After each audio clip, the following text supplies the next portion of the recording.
নমস্কাৰ বন্ধুসকল, মোৰ পেজলৈ সকলোকে স্বাগতম জনাইছোঁ।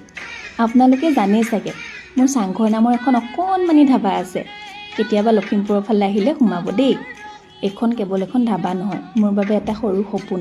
আচলতে সৰু নহয়, ডাঙৰ সপোন। নিজৰ কষ্ট আৰু পৰিশ্ৰমেৰে অলপ অলপকৈ এইখন আগুৱাই লৈ যোৱাৰ চেষ্টা কৰি আছোঁ। আজি ভাবিলোঁ আপোনালোকক অকণমান নতুন ৰূপ এটা দেখুৱাওঁ। মানে ধাবাখন কিছুদিনৰ পৰাই যেতিয়াৰ পৰা বনোৱা হৈছিলে, তেতিয়াৰ পৰাই এনেকৈ আছে। ইয়াত ৰং চং বিশেষ একো কৰা হোৱা নাই, যাৰ কাৰণে ইমান বেছি চকুত লগা হোৱা নাই।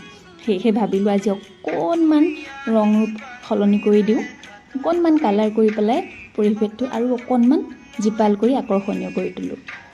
আচলতে কামটো কৰিবলৈ মানুহ বিচাৰি দিব পাৰিলোঁহেঁতেন, কিন্তু ভাবিলোঁ আজি মই নিজেই কৰোঁ। এয়া আমাৰ দোকানৰ বৌ অকণমান লাগি দিছিলে, মই ক'লোঁ নালাগে, আপোনাৰ কাপোৰ কানি লেতেৰাহে হ'ব, মই কৰিম। তাৰপিছত মই নিজে আগবাঢ়িলোঁ। জীৱনত কিবা এটা কৰিব বিচাৰিলে কষ্টটো কৰিবই লাগিব। টকা পইচা উপাৰ্জন কৰাটো ইমান সহজ নেকি, হয়নে নহয় বাৰু? তাৰ বাবে পৰিশ্ৰম কৰিবই লাগিব, সময় দিব লাগিব, নিজৰ কামক লৈ মন দি আগবাঢ়িব লাগিব, হয়নে নহয়? কাম সৰু হওক বা ডাঙৰ, কোনো কামেই সৰু নহয়। আচলতে সকলো কামেই ডাঙৰ। কামেই নিজৰ ঘাম আৰু কষ্টৰে কৰা কামৰ আনন্দই বেলেগ।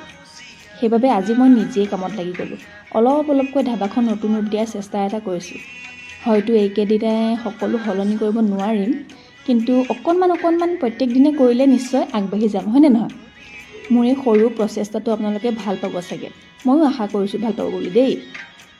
আপোনালোকৰ মৰম আৰু উৎসাহে মোক আৰু ভালকৈ কাম কৰিবলৈ সাহস দিয়ে।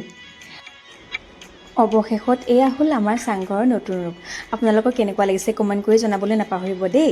আৰু লগতে লখিমপুৰলৈ আহিলে কিন্তু নোসোমাকৈ নাথাকিব, কাৰণ ইয়াতে আপোনালোকে পাব 100 টকাত গাহৰি থালি, 120 টকাত চিকেন থালি,